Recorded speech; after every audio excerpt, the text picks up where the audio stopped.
সীমান্তে মহিলা পাচারকারী গ্রেপ্তার। পাক ভারত যুদ্ধ আবহে সীমান্তে সতর্কতা বাড়ছে।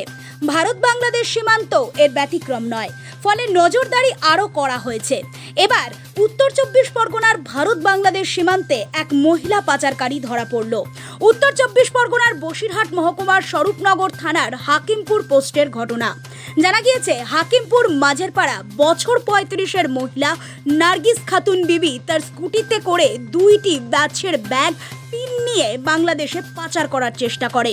সেই সময় 143 নম্বর ব্যাটালিয়নের সীমান্তরক্ষী বাহিনী জওয়ানরা তল্লাশি চালায়। বাইক থেকে উদ্ধার হয় মাছের পিন, যার বাজার মূল্য প্রায় 70,000 টাকা।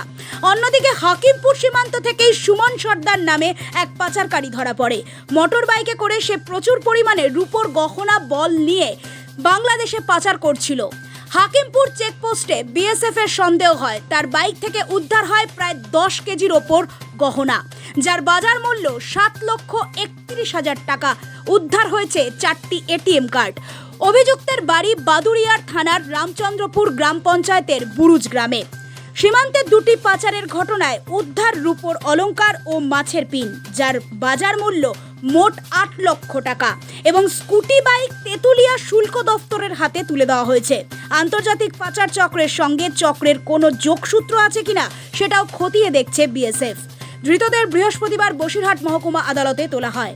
Bureau report, Nobel Bangla.